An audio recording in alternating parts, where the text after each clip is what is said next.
Hello everyone. Firstly, we would like to thank the organizers for giving us the opportunity to present our work on this platform. In the present times, when India is going through an unprecedented crisis in the form of second wave of COVID-19, we have not been able to come up with our best, but we wanted to be part of today's discussion. Title of our presentation is Language of Care Behind the Control of Women, a study of migrated women in India. I am presenting this paper on behalf of our team, which includes Mithun Soom. To keep the presentation within the allotted time limit, I will briefly present our key arguments. Family is the unit of care, but who takes care within the family? Within families, women's role as caregiver have always been very pivotal. But at the same time, family and community appears to be taking care of women. Why? This presentation attempts to highlight the experience of migrated women in Hyderabad on being taken care of by several institutions. Women's role as primary caregiver is fueled by different factors: economic dependence, gender division of labor, state policies which count on the free labor of women within families are few such reasons. Women's care is called her choice, which is guided by her caring nature. But as we can see, scholars have questioned the free will of such choice.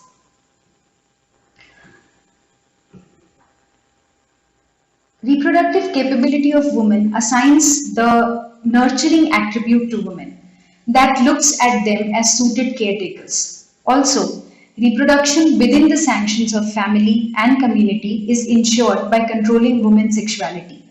Here comes two sides of care being faced by women: taking care of and taken care of. Shifting location of women from private to public sphere brings this change in the aspect of care vis-a-vis women. Why the need to take care of women? Arranged marriage, according to caste and religious boundaries, are seen as important to reproduce same hierarchies. Moral conduct of women becomes very crucial for their families and kinship. At the same time, city and its institutions too mark unsupervised women's sexuality as dangerous. On top of it, frequent cases of violence against women provides the rationale to control women and pass it under the name of care and protection. This research was a primary research with detailed interviews done in the city of Hyderabad, India, during the years 2016 and 17. Mostly migrated single women were interviewed for this study. It focused on aspiration, city life, work, culture, relationships, marriage, idea of self, self-care, friendships, and support networks. But for this presentation, we want to focus on the caretaker institutions and support networks. Now, as you can see, we have listed the caretaker institutions in four different parts. Firstly, family. Education and work have become very important for women, and so does migration to big cities. Factors like reputation of institutions or family or relative staying in the cities helps family patriarchs to take their decision to send their daughters or not to send them. If they are sent, surveillance is ensured through relatives. Nowadays, use of technology is also being observed as cell phones, and now social media logs are also screened by families to keep a track on their daughters. A respondent who got a much coveted permanent government job in the city said, "Actually, I was told no. I have an auntie here in Hyderabad. Because of her, I came to this city. If it was some other state, I do not know. My parents would not have allowed." Now, educational institutions. They appear to be clueless. While in classrooms, big theories that you can reach the moon are taught, but in practice, curfew timings and differential rules for men and women curtail the learning experience for women. Language of protection is only developed for trivial things. In case of medical emergency, university admins just let the women on their own, even though it's night or unsafe. A Central University student who needed emergency health service late at night was asked to avail the hospital outside the campus by herself. She said, "Here there is a lot of things like they want protection for the girls and all that. Then, how come they allowed you two girls to come alone?" Warden Madam was also did not have any option. She said, had the university administration kept some option for these kinds of situation, then she would have done something. The university had not thought about such things that someone can get ill in the night.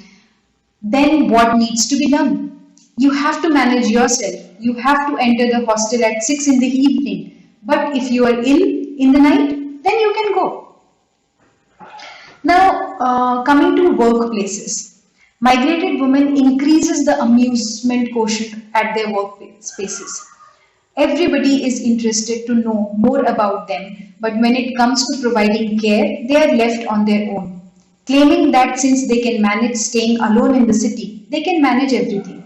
Such differential treatment causes different layers of distress to these women. They used to say that Bengali girls smoke and drink.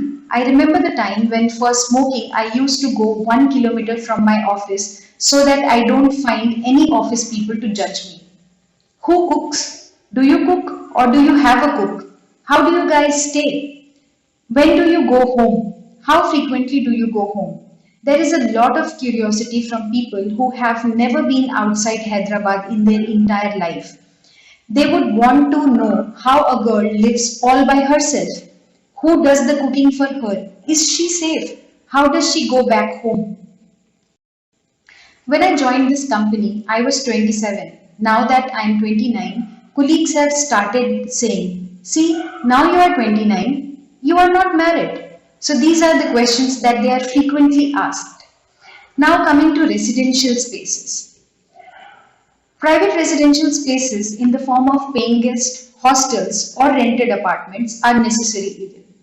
While owners of rented apartments see single women as threat, private hostels try to please parents by advertising that they can take care of their daughters by ensuring that they are kept locked and there is a proper surveillance through CCTV cameras. One landlord even asked directly, "Rishta kya hai? What is the relation between you and that man?" However, the monetary gain forced the landlord to move beyond his urge for control. One respondent said she was constantly watched by her landlords because she lived alone or with other women. One landlady constantly preached about cleanliness and maintenance of the flat. Male landlords took advantage of the situation and tried to invade her privacy. One such landlord asked her to join a drinking session with his friends because she seemed like that kind of woman who would agree to drink with strangers.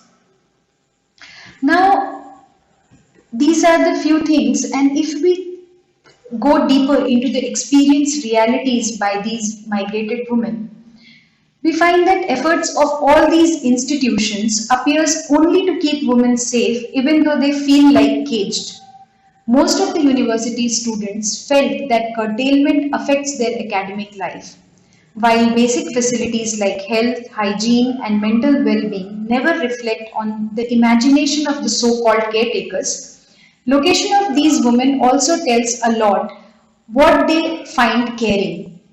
Women working in low end jobs find any small gesture as caring and do not complain much, as for them, meeting the financial needs appears as the only aim to stay in the city.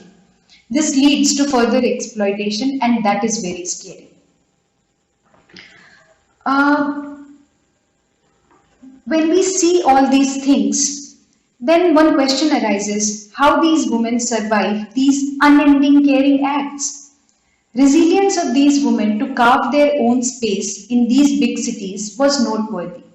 Friendships formed in different ways became their support networks and a space to help each other and to develop more accommodating such spaces. Prejudices based on caste, religion, and sexuality appears to dismantle in such spaces in a big or small ways. So, be it in emergency or long term support, such networks make the life of these migrated women much easier. Now, while ending this presentation, we want to focus more on the present day challenge. We want to table the feared crisis of both the sides of care related to women. Currently in India, the COVID crisis is not unknown to anybody. Families after families are affected by it. One can imagine the emotional, physical, and medical care women might be getting in their families. As time will pass, more information will be gathered, but for now, it does not look good. On the other hand, since educational spaces and workplaces are functioning online, many of these migrated women had to go back home. With more than a year staying with families away from the promising support structures that they had made for themselves, one can imagine the crisis faced by them. Limited information in university circles is reflecting that many students are bearing immense mental burden by staying with their families. Women are forced for marriage. In this background, it is an area of query to understand how these networks function during the present tiring times. Me and my colleague Mithun Som are further going to research on this in the coming years. Thank you for listening. We would like to discuss further with your comments and questions. Thanks once again. Hello, everyone. The title of our presentation today is Memes and Mother Goddesses, the Social Life of Care on Indian New Media Platforms. We are extremely delighted to be presenting at the Social Life of Care Conference at Center for Research in the Arts, Social Sciences and Humanities at University of Cambridge. We are pre-recording for panel B1, Languages of Care, and I am co-presenting with Dr. Dibhuti Roy, who is the Assistant Professor in the Humanities and Social Science Department at IIT Jodhpur. I am Dr. Madhurima Das, an Assistant Professor in the Humanities and Social Science Department at BITS Pilani. Next slide, please. So a quick overview of our presentation today. We will be going over the background and context of memes and mother goddesses on social media platforms in India, particularly. We'll go over briefly the research questions, a literature review, the methods that we plan to incorporate in our project, analysis, and finally, the implications and discussion of our project. Thank you, Dr. Das, and welcome and hello everyone who's tuned in to listen to our presentation. I'm Dr. Dibhuti Roy, as Dr. Das pointed out, and since we don't have a lot of time, I'm just going to directly go into a presentation. So on your screen right now, you should be able to see three images. The first one is that of a Bollywood movie from 2012 called Kahani, which was basically about a pregnant woman looking for her husband's killer during the Hindu Bengali festival of Durga Puja. And as you can see from the poster of the cinema, that Vidya Balan, who's the key main character, is being crafted as a mother goddess. The second image is that from a social media campaign from 2013, which was called Save Our Sisters Against Domestic Violence. And in this particular ad, which was widely circulated on social media, Mother Goddess Durga is shown to be bruised and battered and a survivor of domestic violence, and essentially used as a trope to counter ideas or counter sort of the patriarchal notions of domestic violence and sort of talk about that. The third image is that from the publishing house Penguin, where they circulated this image of Durga fight like a girl. So basically trying to use the trope of Durga to talk about reductive stereotypes about women and their empowerment. Now, as you can see from all these three images, the trope of Mother Goddess Durga has been a popular cultural trope in South Asia, especially India, and in largely a Hinduized popular culture, where the mother goddess is invoked whenever there is a social, environmental, ecological, political crisis, and the mother goddess trope is invoked to sort of fight that crisis, which is sort of consistent with what Mother Goddess Durga came out in Hindu mythology to be a goddess that came out of a larger, rather patriarchal setup of gods, male gods, to fight a crisis. However, in the last 10 years, with the rise of digitality in South Asia and India, you would see a different form of the mother goddess being invoked. The mother goddess is now being invoked The same kind of mapping is being done of the Indian women on the mother goddess, but this is a far more glamorized version of the mother goddess.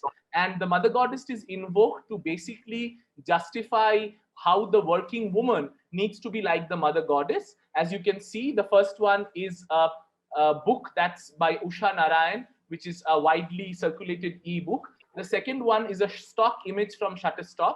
And the last image on the right-hand corner, where you can see download transparent image multitasking goddess, is probably most germane to our discussion. This is an easily available meme which is circulated during the festival of Durga Puja. And it is again sort of glorifies the multitasking goddess. Now, the political economy of these kind of digital artifacts is sort of threefold. One, it legitimizes and normalizes the disproportionate burden of emotional and care work on working women. Secondly, it sort of legitimizes the gendering of care, which heteronormative patriarchy does on a regular level. And lastly, devalues self-care. So to understand these kind of phenomenon of these images and memes, we have leads us to our research questions, which are the following and will be talked about by Dr. Das. Thanks, Dr. Roy. So we have three main research questions. Firstly, how do these digital artifacts, memes, legitimize the disproportionate burden of caring and emotional work for women through religious iconography? Secondly, what is the specific role played by new social media platforms in shaping and circulating such gendered and hegemonic discourses of care? The last question really maps into our future research plans and what we aim to do, and as a future interrogation sort of.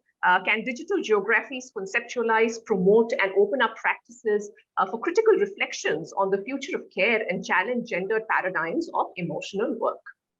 Over to you, Doctor. Thank you.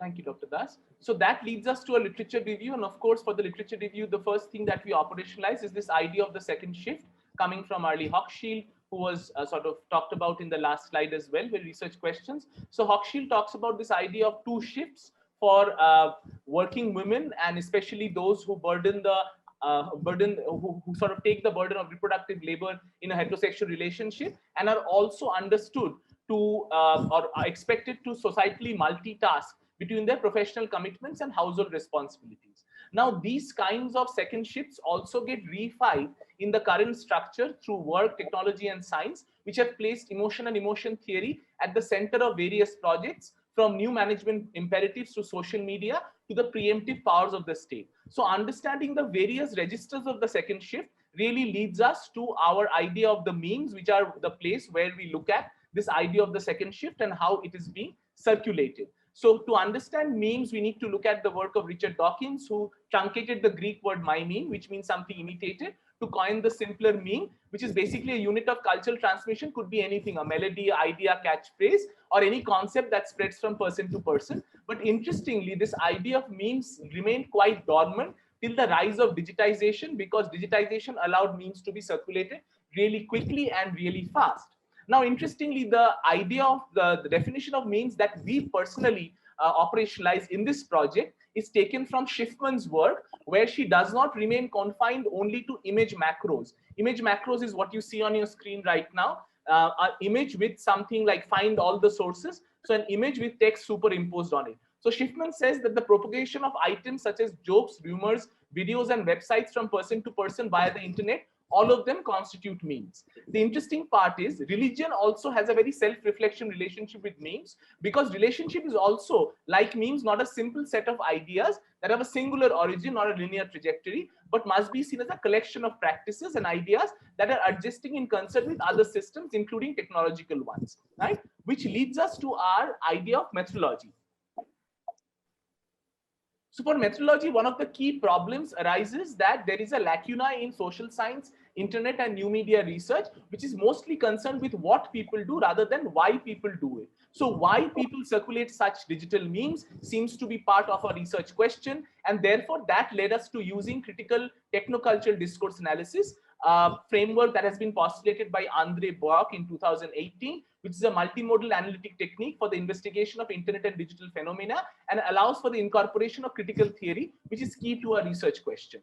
Now, Brock talks about three parts to this, a trialectic structure for this methodology, which is mapped into cultural ideology, technology in practice, and technology in general. So for cultural ideology, we have heteronormative patriarchy. For technology in practice, we have religious technoscapes, or basically the spaces in which religion is operationalized. And for technology, we have neoliberal digitality, by which we mean how digital affordances are being contextualized and realized in neoliberal spaces. Finally, in terms of sampling, the artifacts analyzed were chosen using purposive sampling, accomplished by applying expert knowledge of the population to select in a non-random manner a sample of elements that represent a cross-section of the population. So for example, if in this particular analysis, we have chosen two specific artifacts because of the paucity of time and the platform. Therefore, we have chosen two kinds of, for the analysis, we've chosen two artifacts. In the first artifact is a general static meme that is circulated on WhatsApp and Twitter during Durga Puja. And the next one is a video advertisement that is part of Tata Tea, which is a company, which is a large company in India. And Dr. Das will be talking about that. So in terms of the Shubho Mahalaya meme, which is basically a meme that sort of has that image of the woman who's accomplishing it all. As you can see, she's holding a baby, a laptop, she's carrying groceries, she's talking in a microphone, has a telescope, playing the violin, carrying the dumbbell, reading a book. What is basically legitimizes are fantasies of power. So this fantasies of power is a term from Susan Douglas, who talks about how women are forced to believe that they have achieved parity and equality, and to maintain that parity and equality, they have to be productive and they have to fulfill all these roles at an equal level. Again, going back to our key point, that it legitimizes the disproportionate burden of emotional care and work. For the next part of the analysis, I'm going to move on to Dr. Das. Dr. Das, please. Okay, thanks, Dibhuduti. So as Dibhuduti pointed out, as you can see on the slide on the bottom left-hand side corner, it's a screenshot from the Tata Tea campaign. And as he pointed out that Tata is one of the biggest business conglomerates in India, also happens to own Jaguar. This ad typically came out during the Navratri and Durga Puja season of 2018. It says, "Celebrate the goddesses of our homes." And we are using it as a way to analyze the perils of feminized multitasking within a patriarchal structure. Now, traditionally, this ad is not a meme. But according to Dawkins, as Dr. Roy pointed out at the beginning, memes can be defined as a unit of cultural transmission, which can be an idea, it can be a catchphrase, it can be a melody, and so on, that spreads from one person to another. So this ad similarly received a wide circulation during the Navratri and Durga Puja season of 2018. Essentially, in this ad, we see a pair of disembodied hands, which emphasizes multiple chores that women are socialized to navigate. So for the purpose of analysis, we have mapped it into three very distinct categories or dimensions. First is the emotional dimension, next is the relation, and lastly is the labor. So if you're looking at the right-hand column of the slide, the first image actually discusses this disembodied hand again coming and caressing a baby. And the subtitle reads that just one look at the newborn gives them an immense sense of happiness. So intensive mothering is something which we have correlated with this emotional aspect, where women and mothers are made to believe that reproductive labor is essentially a manifestation of love rather than an overwhelming manifestation of unpaid emotional and care work. This also maps into, as Dr. Roy pointed out, the idea of enlightened sexism by Susan Douglas, that we have attained the state of gender equality, that everything is hunky-dory. So whatever women choose to do with their bodies, especially in media representations or with manifestations of care, is really a personal choice. But on the contrary, it reinforces gender hierarchy on some level. So there's a sense of false gender equality, which guarantees a misplaced sense of empowerment, whereby women are made to feel satisfied with their achievements in the public space. However, the reproductive labor within the private space is yet to be gender egalitarian, which again is something which Ali Hochschild is referring to with her analysis of the second shift. As we move on to the second dimension of our analysis, which is the relation aspect, again, when you're looking into this image, which is a screenshot from this advertisement, you see this pair of disembodied hands transferring this walking stick to another set of hands, which typically looks like that of an elderly person. And it says that they also don't let others remain unoccupied. Okay? So the relation aspect here is that care work of elderly and family members solely relies on women, and it's not just feminized in the Indian context, but also in the global framework. So here the concept of transitional males as well by Hochschild becomes very, very relevant. Transitional men, as opposed to traditional men, support professional women and their professional achievements. However, they expect women to disproportionately shoulder the care work within domestic spaces of elderly, children, and the rest of the family members. Unlike traditional men who are completely opposed with the idea of women going out and participating in in professional spaces. The last dimension, which is the labor aspect, again, if you're looking very closely into this screenshot here, those two disembodied hands saying that these hands also do not remain unoccupied, which means they are constantly productive. Now, when we are analyzing the labor context within a neoliberal fabric, neoliberal economic fabric, it emphasizes this cult of productivity, which is an outcome of neoliberal economic structure. Now, the key question is, where does feminized care work fit within that framework? So according to United Nations Women, it is estimated that if women's unpaid work were assigned a monetary value, it would constitute between 10% to 39% of the GDP of any nation. So hence the productivity of women in a neoliberal economic structure is not quantifiable as a tangible factor to the economic growth of the nation. They are given the status of facilitators, facilitating children, husbands, and other family members to participate as legitimate members of the economy, as this ad represents with these disembodied hands who are just facilitating, and there's lack of agency because we don't get to see the face of the person. They are just facilitating in, letting this elderly person take a walk or caressing this kid and performing reproductive labor. But who is this person is the larger question. Over to you, Dr.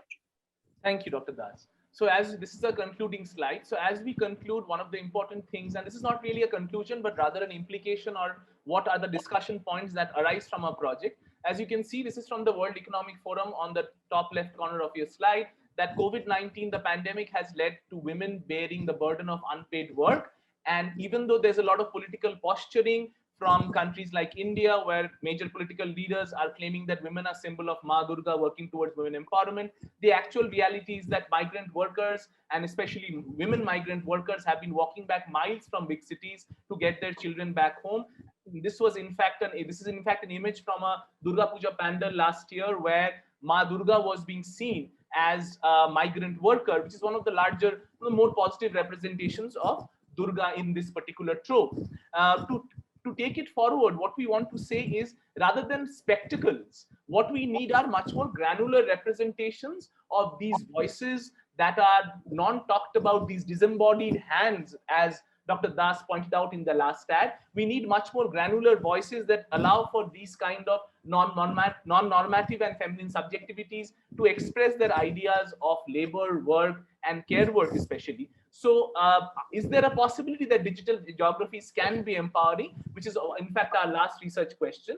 So that actually takes us to archives like the People's Archive of Rural India, which has projects like the Grind Mill Songs Project, as well as Visible Work, Invisible Women, which actually does a fantastic work of recovering these quotidian, everyday voices of women, especially engaged in labor, unpaid work, or not being talked about kind of professions, right? So what we want to emphasize is that instead of making or glamorizing working women and their labor, emotional work, and care work, it is time to actually recover them in much more granular terms. And that is in fact where we want to conclude our presentation and take it forward in the question answer sessions. Thank you so very much, and we will love to take your questions.